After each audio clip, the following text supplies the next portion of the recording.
And welcome to another Press Start preview. My name is Ewan, and today I'm joined by my fellow gamers and co-hosts Shannon, James, and Matt. Matt, you recently got to play Hogwarts Legacy, and we've all got a ton of questions to ask you, whilst we see a little bit of your gameplay on the screen here too. Firstly, though, did you enjoy your preview? Did you enjoy what you got to play of the game? Yeah, I kind of went in blind. You know, it's not one of those games that I've sort of paid a lot of attention to. Aside from sort of everything else that's happening around the game, it was one of those things I hadn't really looked into a lot. And getting a fair bit of time with the hands-on was actually a lot of fun. It was almost reminiscent of like some classic adventure games, you know, going back a couple of generations. It had a bit of an older world feel to it, the way that it played out. And yeah, I really enjoyed the small amount of time that I had with it. It was a good experience. When you say like an older world experience, like older world feel to it, like did it still feel next on new gen?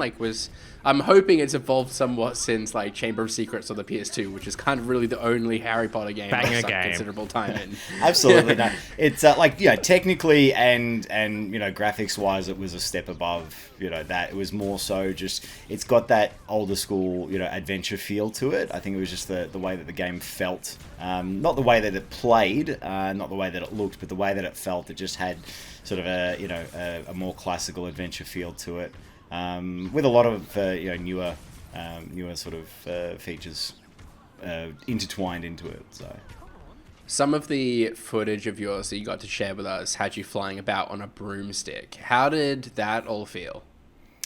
To begin with, it's one of those things where it's like you've got to take a moment just to understand how the control goes, and then once you get into it, you totally understand it. So it was a lot of fun in the end. Being able to speed boost. There's a lot of momentum-based movement in there too. So the more that you kind of move up and down, you get a bit of momentum behind you, and you move around a fair bit there. And then towards the end, I think at one point I accidentally went into an area that we weren't supposed to go to. We were supposed to keep exploring. And I got to a point where they're like, telling me, okay, go back. And I was like, okay, cool. And then by the time I actually went to go into that bit, I had full control of the broom. So it's one of those things where the small things you start off by, playing. And then once you've had a bit of a play with it, you get to master it pretty quickly. That sounds pretty true to the story then. I think it's Can you, I don't know if you know this, because I haven't obviously read the preview yet, but can you ride on the broomstick from the start of the game? I actually didn't ask that question. I don't think that was one thing that they mentioned, but I get the feeling it's quite early in there because of course there is a sort of a flying lesson thing in there too. One of the things that I do know is that there's something in the story that I'm guessing allows you to fly it a lot quicker than you would expect. So yeah. How did you feel about the story and what it was kind of setting up? I mean, obviously you can't go into too much detail, but did it do enough to kind of get you interested in how the narrative is going to progress? Oh, the opening that we got to experience again, like without spoiling it, already has questions in my mind. It's like how are they doing it? And what are they doing there? And there was a big sort of setup that I think from what I played felt like it was very close to the start. So getting into playing that and just doing a couple of general tasks at the start of the game. It's one that's going to be very interesting. And I think the one thing to remember is it's not Harry Potter in itself. It's Hogwarts, so it's set in the wizarding world. It's exploring more of the wizarding world and not just tied into one character. And I think that's what a lot of people are going to go into thinking that, I'm going to be the next Harry Potter. It's like, no, this is a completely new experience. It's set in the 1800s, so it's well before anything in Harry Potter. So yeah, it'll be quite interesting to see what they do. James, feel free to ask the next question, but Matt, seeing as you've just mentioned the characters, you got to have a bit of a play in creating your own character. How did you find the character creator? Was there enough kind of tools in there to do all you wanted to do? Could you recreate a Ron Weasley if you wanted to or anything like that? There was a lot of variation in the character creator. I actually got to a point if we see the footage where I started to name it after myself, and I'm like, no, you don't want to see that. That's boring. And one of the supervisors we had there is like, I like the name Xavier. I was like, yeah, I dig that too. And then I'm like, I want to make the surname really like Harry Potter-ish, something that would have found in Harry Potter. So we ended up with the character Xavier Diggleby. Don't ask me why, but that was what came up. But I was like, I started kind of creating a character again after myself, so I ended up with glasses. Then I was like, okay, kind of looks like a knockoff Harry Potter. So Jake said it looked like me. I said it looked like you, but Jake was like, it's literally a carbon copy of me. No, I think at one point there was a hairstyle, and I went, that really looks like Shannon. And so the way I was setting it up, it really did look like Shannon there. But then I got to a point I was like, you know what? Like, let's be out of left field and let's just put long purple hair on him. And that was one of my favorite things to do. So, in terms of your, did they discuss how sorting works? Did you get to do that with your time with it? Because I know it can link to your account potentially. I'm pretty sure. Like your Pottermore account. Yeah, with Wizarding World now. But cool. Yeah, like did they touch on that at all? Yeah, so pick, or in the interview that we had with a developer who is Australian based, by the way, so shout out to that. He actually mentioned that you do get to sort of select a house as opposed to being randomly selected. That was one of the questions I asked him, is that what house would you be in? He's like, well, we had to sort ourselves into our own house, so he put himself into a Slytherin. So I think it was a selected thing, and you get, of course, just general quirks based on that. So I suppose the other thing that we should discuss is the game's kind of combat and its spellcasting, obviously. We did see some footage of that too. Tell us of what that was like to sort of experience. Was it, I don't know, did it feel like you were properly casting spells? Did it feel any different to how Magic's been approached in video games before? It's it actually blends a lot of elements from a lot of RPGs that we've seen these days. I mean, you've got the ability to lock on targets, and the sort of the spell, instead of the gun play, the wand play, if you will. You start to get a better understanding as you play through. So like, there's a dueling club at Hogwarts. You go in to practice to get an understanding of how that works, and a lot of what happens is that you see enemies with a particular color sort of bubble around them, or a shield, and you've actually got spells that correspond to that, based on color. So essentially what you're doing is there's a bit of sort of brain mechanics behind it, and you've got to pick the right spell to break that shield, and then you've got the ability to do a whole range of other things. So there's your basic sort of like your stab attack, with your spells. You've got the ability to pick up objects and throw them, and if we get to the footage of sort of one of the missions that we were in, there's a lot going on at once, so you've kind of got to play it very tactfully as well, and know your strengths and weaknesses. So, Shannon, do you have anything more to ask Matt about his wand play? Like, I'm not gonna lie, there was an hour of gameplay footage, and I didn't get to watch the whole thing, mainly because I want to enjoy it, experience it for myself. But I'm still struggling to know, like, I know they talked about this big expansive world, but watching the gameplay, it didn't necessarily feel like hugely open. Is that just because you were limited to like this specific area, or is it very much about like flying within this, I guess, the castle and its surroundings, or immediate surroundings? I think they've really made a focus on exploring and expanding Hogwarts. I mean, like, we've only seen it in certain material, films, all that kind of stuff, but it's never properly had this opportunity to explore it. So, to a certain degree, it does feel quite compact, but at the same time, I guess with the limited amount of time that we had with the game, there wasn't that ability to keep going and continue to explore. So, the way that it was sort of spoken about is that there is a bigger world beyond that. And I do know that there are certain things that have been cut out in the process. We've seen sort of articles come out, or there's been leaks based on art books or whatever else that have suggested that things won't be included. But I think it's more to do with the fact that the limited time that we have wasn't that ability to sort of explore that wider world. But I'm guessing that we will have that ability.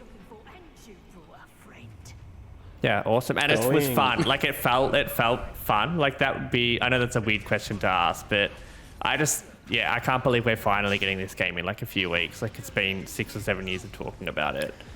I think that was the best part about it, especially just exploring Hogwarts, is that my first thing was to fly around and just see what I could do, see how high up I could go. If I wasn't supposed to go in a certain spot, they'd be like, just go back that way. I'd be like, okay, cool. You don't want to spoil that for everyone because, of course, we've got certain things recorded. And yeah, I like one of the big things which we also asked in the interview, like there is the whole Quidditch field, but Quidditch is not yet playable. Whether it becomes available at a later point remains to be seen.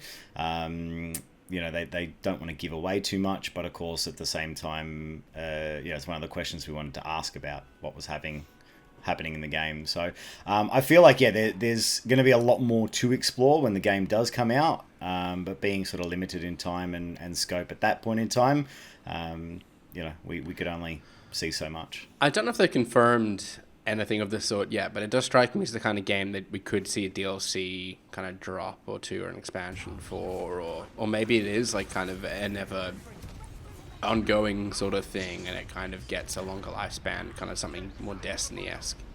I think that was one of the Quidditch. They have to add Quidditch. Like I know that they said no, but like, or did Quidditch not exist in this time? I'm not a Harry Potter person at all, but that just seems weird to me that it wouldn't be here. The arena's there. They have the Quidditch field, yeah. So okay. I sort of pushed more in terms of, because they were really trying to focus on this world as well. Like one of the other things that you got to think of is that there are 2 other schools there that contribute to the Triwizard Tournament or whatever from the films. So you would think that there is going to be a bigger world there to explore and a lot more to do. And it was, again, one of the sort of the questions that we put to one of the developers, that what are we going to be able to see are we going to be able to see future DLC that explores these areas, that explores more of that wizarding world? I mean, Hogwarts is great, but what's beyond Hogwarts?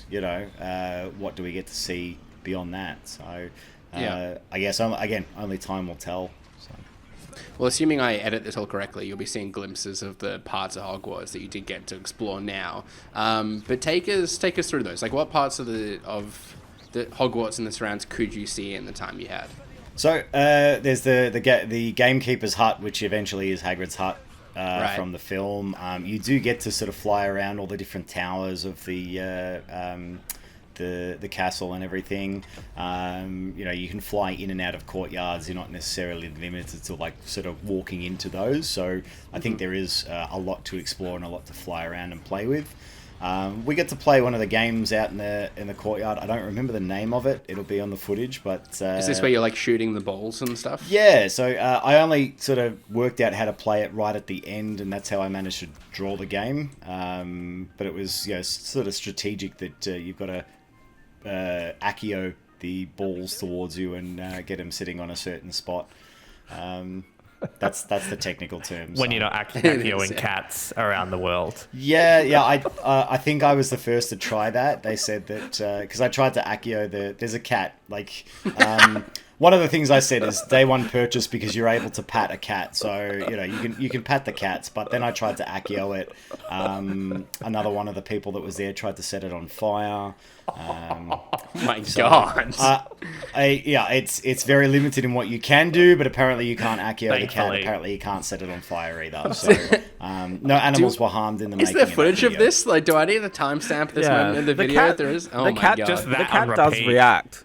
The cat reacts, it just doesn't. Accio. Yeah, you don't just get to Accio it to you. It's like legs went limp and it just fell, and then ran away. I don't think you can. Yeah, lighting it on fire would be pretty. There's worse spells you can do. Yeah, but I like the true. The castle is quite big to explore as well. Like we did have a bit of fun exploring the castle.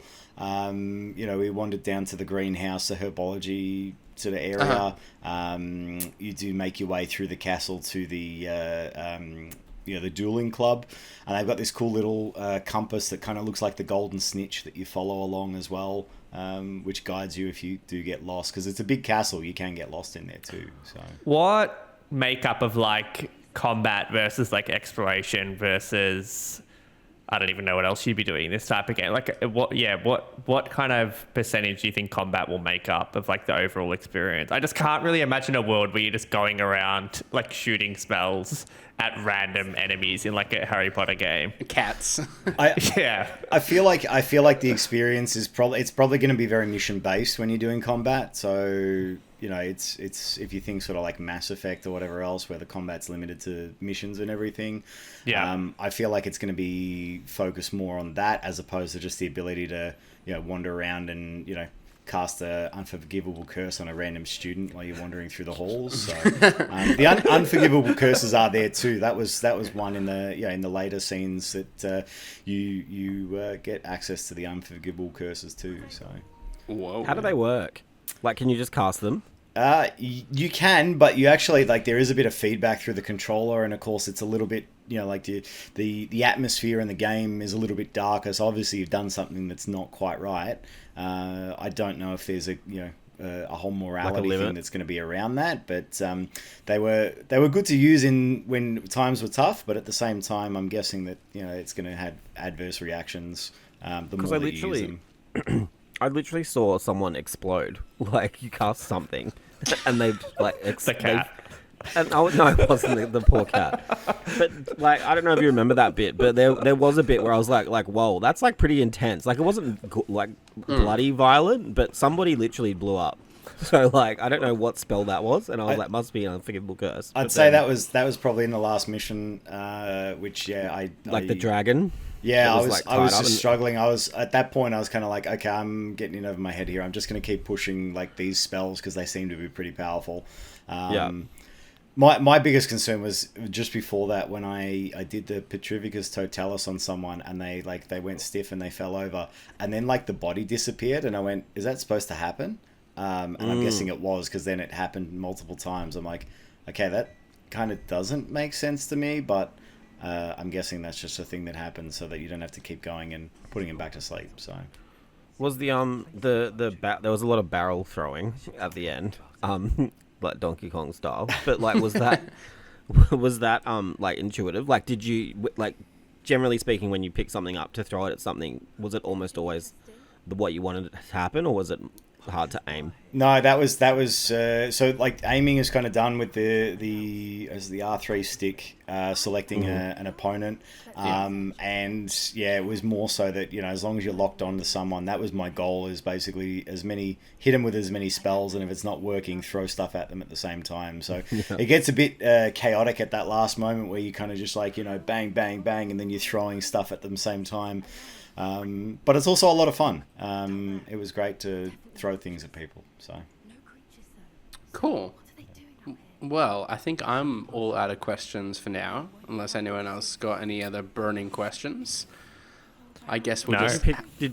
Did you pick up any nods to, like, I know that at the time is quite different, but were there any nods to, say, like, the Harry Potter films or Fantastic Beasts or anything like that at all? I think it's like you're essentially in amongst the lore of it. So I know that the headmaster is Sirius Black's great grandfather. So there are going to be links there. Peeves was the poltergeist. He's around the castle, and he plays pranks on the students and everything. So the ghosts are there. The poltergeists are around, and I think that's one element that maybe we didn't get in the films that we got in the books, is that the ghosts were there, but they weren't really something that they paid attention to in the later films. So I guess that those kind of little quirks that you see, and you sort of again you see like the architecture, you see sort of familiar locations as you're wandering through the castle, going, I've been there, I've seen that in the films and everything. So I guess it's that sort of that world, that exploring more of things and not just tying it into Harry. Although I did make a comment when you were in the character creator that you can't add a lightning bolt. I was like, I can guarantee you if that was in there, every second player would have a lightning bolt on their character. So I guess it's a bit better that it separates itself from Harry Potter and tries to make the Wizarding World something a bit bigger so that you've got more to explore. So I kind of appreciated that.